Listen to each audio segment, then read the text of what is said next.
नमस्कार मंडळी, प्रेमाने बोला, धननिरंकारजी. बघा, दासीला बऱ्याच अशा कमेंट आल्या की मुक्तीपर्व या दिवसावर व्हिडिओ टाका. दासीला माफ करा, दासीला थोडासा उशीर झाला व्हिडिओ टाकायला, पण असो, म्हणतात ना, देर आहे दुरुस्त आहे. असं सत्संगीजी. बघा, आज ह्या मुक्तीपर्व दिवसानिमित्त जर बोलायचं झालं तर म्हणतात ना की सद्गुरु चरणी ज्यांनी वाहिले जीवना त्यांना आठवूया या मुक्तीपर्व दिना. आणि या मुक्तीपर्व दिवसानिमित्त आपल्याला त्यांचीच आठवण काढायची. त्यांनी आपल्यासाठी काय काय शिकवण सोडली, आपल्याला काय काय करायला सांगितलंय हे अगोदर बघणं महत्वाचं आहे. जसे की 15 ऑगस्ट 1964 रोजी जगतमाता बुद्धवंतजी, त्या की शहेनशाह बाबा अवतार सिंहजी महाराज यांच्या पत्नी होत्या, त्यांनी आपल्या नश्वर देहाचा त्याग केला आणि या निराकारामध्ये विलीन झाल्या. बघा, त्या दिवशी अख्खा देश स्वतंत्रता दिवस साजरा करत होता आणि दिल्लीमध्ये काही कार्यक्रमही होता. सेवादलचाच काही कार्यक्रम होता आणि माताजी म्हणाल्या, जगत माताजी म्हणाल्या की दासीला सेवादल सोबत प्रसादी करायची आहे. म्हणजे त्यांनी सेवादलला एवढं महत्व दिलं की जे काय आज निरंकारी मिशन आपण बघतोय, एवढी सेवा बघतोय, एवढी स्वच्छता जिथे जाईल तिथे बघतोय, ती कशामुळे होते? आजही आपल्यातली सवय गेलेली नाही. आपण बऱ्याचदा बघतो, ज्यावेळेस आपण दिल्ली सारख्या ठिकाणी समागमला जातो त्यावेळेस सुद्धा आपण किती घाण करतो. आपले जे टेंट असतात त्याच्या शेजारी दारात जाताना बघत असतो आपण किती ढिगारा असतो कचऱ्याचा तिथे लावलेला. रोजच्या रोज तेवढा ते कमी करतात. ते कोण करते? ते सेवादल. त्यासाठी या निरंकारी मिशन मध्ये ह्या सेवादलला खरंच खूप महत्व दिलेलं आहे आणि आपणही त्यांचा आदर सत्कार तितकाच केला पाहिजे आणि आपणही स्वतःलाही त्या सद्गुरूचा सेवादार समजलं पाहिजे आणि स्वतः सुद्धा आपण जेवढं आपल्याला घडतंय तेवढं तरी निदान हे वातावरण स्वच्छ ठेवण्याचा प्रयत्न केला पाहिजे. बाबाजी म्हणायचे की प्रदूषण अंदर हो या बाहेर हो, दोनों हानिकारक आहे. आज आपल्याला सद्गुरूने शिकवण दिली की स्वच्छता राखा, ताटामध्ये अन्नाचा कण शिल्लक ठेवू नका. का तर बरेच असे लोक आहेत ज्यांना अन्न खायला भेटत नाही आणि आपल्यासारखे कितीतरी वाटोळ करतात. तो आपल्याला सद्गुरूने सांगितलंय म्हणून कदाचित आपण सत्संगमध्ये आल्यानंतर अन्न ठेवत नाही ताटामध्ये, पण इतरत्र लग्न समारंभामध्येही जर गेलो ना तर आपल्यासारखे सत्संगी लोक जर अन्न ताटात ठेवत असतील तर काय समजायचं? सद्गुरूचं ऐकतोय आपण खरंच? त्यासाठी आपल्याला फक्त सत्संगमध्येच मर्यादित न राहता आपल्या रोजच्या व्यवहारी जीवनामध्ये सुद्धा हे सद्गुरूचं ज्ञान आचरणात आणायचे.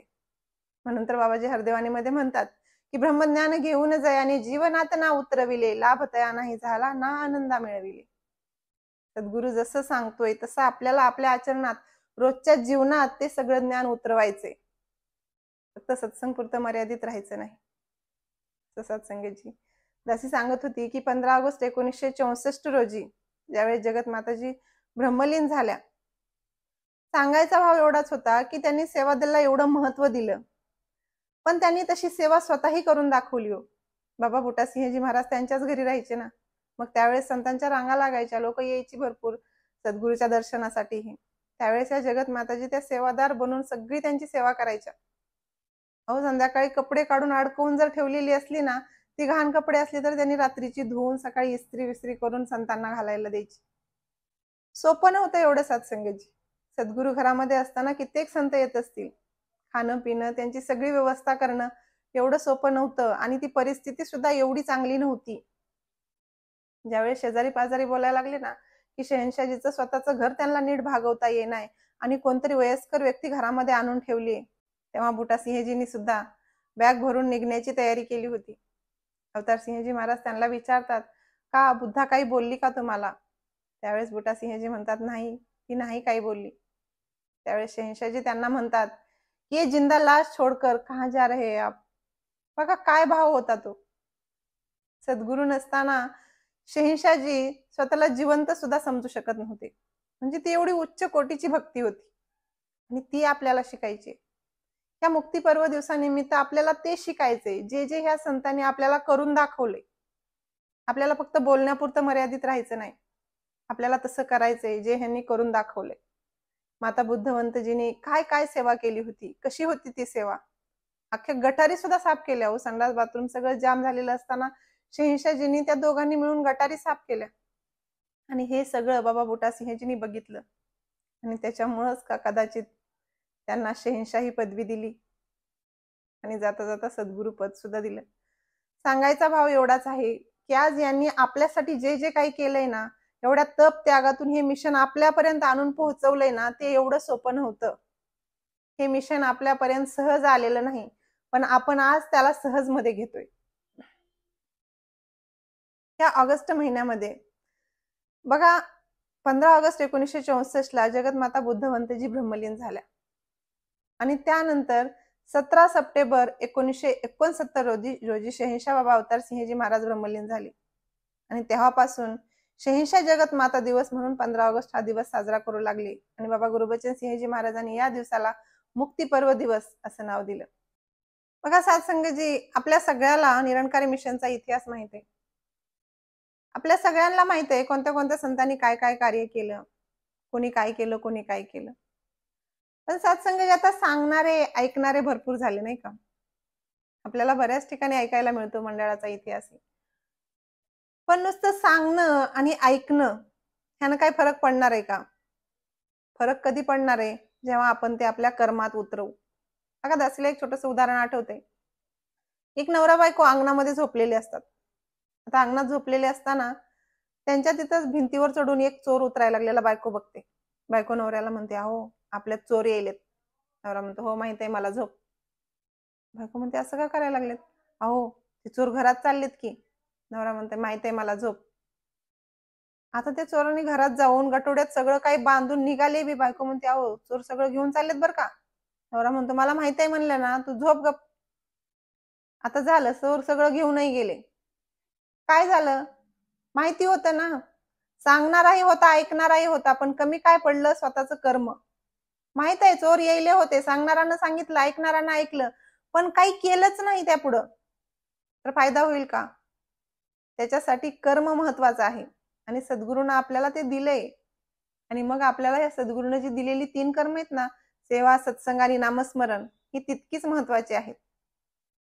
आणि नुसतं ऐकून किंवा दुसऱ्याला सांगून उपयोग होणार नाही. ते आपल्याला आपल्या आचरणात आणणं तितकंच महत्वाचं आहे. बघा, म्हणतात ना की जगाच्या कल्याणात संतांच्या विभूती देह कष्टविती परोपकारी.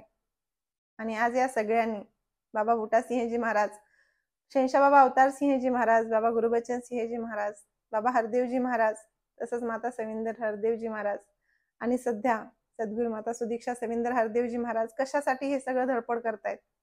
हा माणूस माणसाच्या जन्माला आल्यानंतर याची नेमकं कर्तव्य काय आहेत, ह्यांनी काय केलं पाहिजे आणि हा कशासाठी जन्माला आलाय हे सांगण्याचं काम करतायत.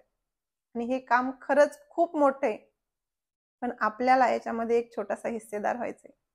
त्या खारुताईसारखं समुद्रावर सेतू बांधायचं काम चालू होतं. ते काम छोटं होतं का? पण ती खारुताई सुद्धा आपापला वाटा देत होती. साधं वाळूमध्ये जाऊन लोळून तिथे येऊन नुसतं शिपडलं तरी तिचं काम तिच्यासाठी खूप मोठं होतं. आणि आपल्याला सुद्धा या सद्गुरूने त्या खारुताईसारखं शोधून काढले. मग आपण आपलं काम चोख पार पाडायला पाहिजे, नाही का.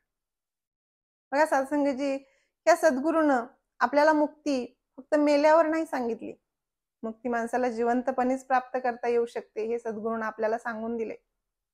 आज या संसारी जीवनामध्ये आपल्याला वागायचं कसं हे शिकवलंय. आपल्याला ह्या जातीपातीच्या बंधनातून मुक्त करायला सांगितलंय लोकांना. आणि त्याच पद्धतीने जे लोक नशा करतायत ना, त्यांना सुद्धा ह्याच्यातून बाहेर काढण्यासाठी आपल्याला प्रवृत्त केलेला आहे.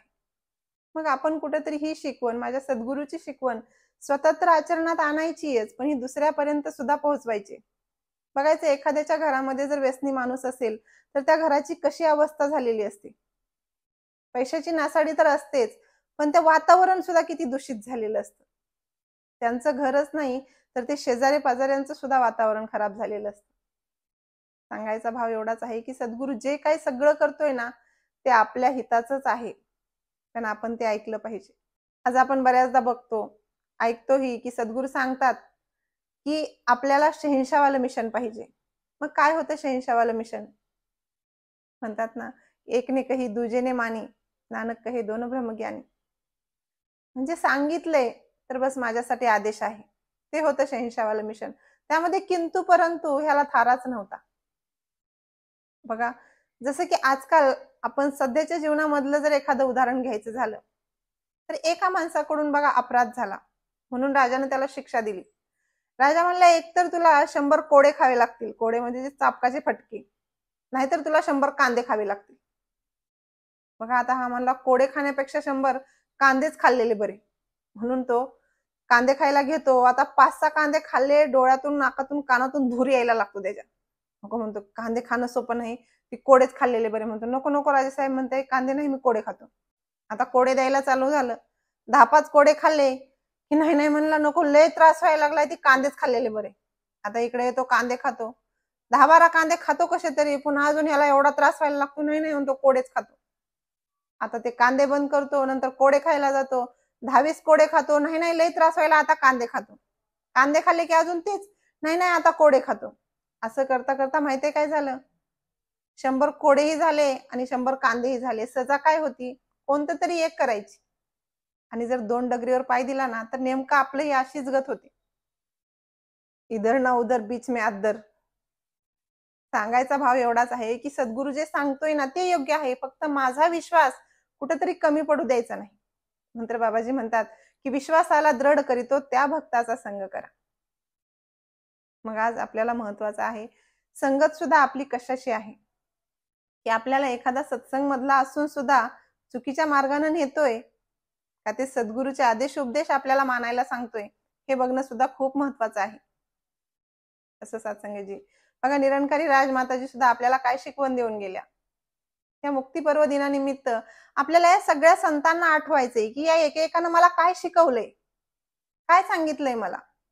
निरंकारी राजमाताजी दया, क्षमा, शांती हे अलंकार धारण करायला सांगत होत्या.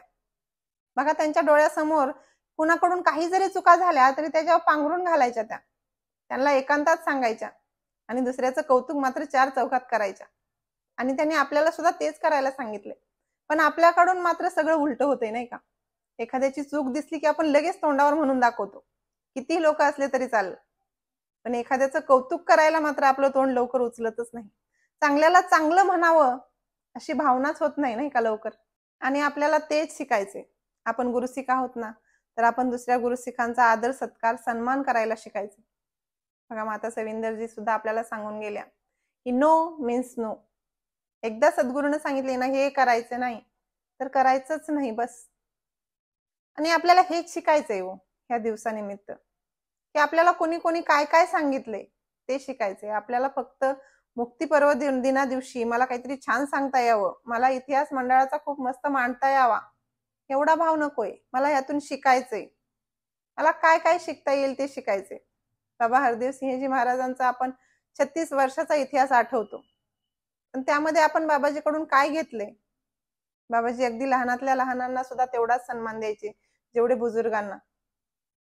अहो, ज्यावेळेस बाबा गुरुबचन सिंहजी महाराज गुरुगादीवर होते, राजमाताजी आणि बाबा गुरुबचन सिंहजी महाराज जेव्हा रिहायशी टेंट मध्ये असायचे, त्यावेळेस बाबाजी जर तिकडे चालले ना, तर एका सेवा दलने म्हणे अडवलं होतं त्यांना. म्हणजे त्यांना माहित नव्हतं की बाबाजी त्यांचा मुलगा आहेत म्हणून. त्यांना अडवलं आणि म्हणले तुम्ही नाही जाऊ शकत. त्यावेळेस बाबाजींनी नाही सांगितलं त्यांना की मी त्यांचा मुलगा आहे, का नाही तुम्ही मला सोडत. तिथून तर आपल्याला शिकायचंय की मी पणाचा त्याग करा. बाबाजी हरदेवानी मध्ये म्हणतात ना की मी पणाचा त्याग करून या सेवेच्या मैदानी धारण करा प्रेम नम्रता, राहू नका हो अभिमानी. मग आपल्याला बाबाजीकडून ते शिकायचे. अहो, सहज गाडीतून जात असताना सुद्धा बाबाजीला थोडी झोप आलेली असली तर ड्रायव्हरनं महात्मे थांबलेले असताना सुद्धा गाडी जर तिथे नाही थांबवली तर बाबाजीला पुढे गेल्यावर समजलं ना, तर बाबाजी म्हणायचे थांबवली असती तर बरं झालं असतं ना, महात्मे माहित नाही कधीपासून उभा असतील. म्हणजे हे तळमळ, हा कळवळा संतांना येत असतो आणि आपल्याला ते शिकायचंय. आपल्यामध्ये सुद्धा तसा भाव जागृत करायचा आहे. असं सत्संगजी, दासीला सुद्धा तुमच्या आशीर्वादाची खूप गरज आहे. दासीला दवाखान्याची खूप भीती वाटते. डॉक्टरने ऑपरेशन करायला सांगितलेलं आहे. दासी 2-4 दिवस झालं त्यातच होती. पण असो सत्संगजी, सद्गुरूच्या कृपेने आणि तुमच्या आशीर्वादाने जे काही होईल ना ते योग्यच असेल. बस, जसं म्हणतात की आखरी उम्मीद नाही, पहिला भरोसा आहे सद्गुरू. जसं की द्रौपदीचं वस्त्रहरण झालं, सगळ्यांना सांगून थकली आणि शेवटी श्रीकृष्णाचा धावा केला आणि त्यावेळेस कृष्णाला यावं लागलं. पण एवढा त्रास तिला कशामुळे झाला अगोदर, का तर तिनं सुरुवातीला दुसऱ्यांकडूनच अपेक्षा ठेवली. सुरुवातीलाच जर या भगवंताची धाव घेतली असती तर एवढा त्रास झालाच नसता, नाही का.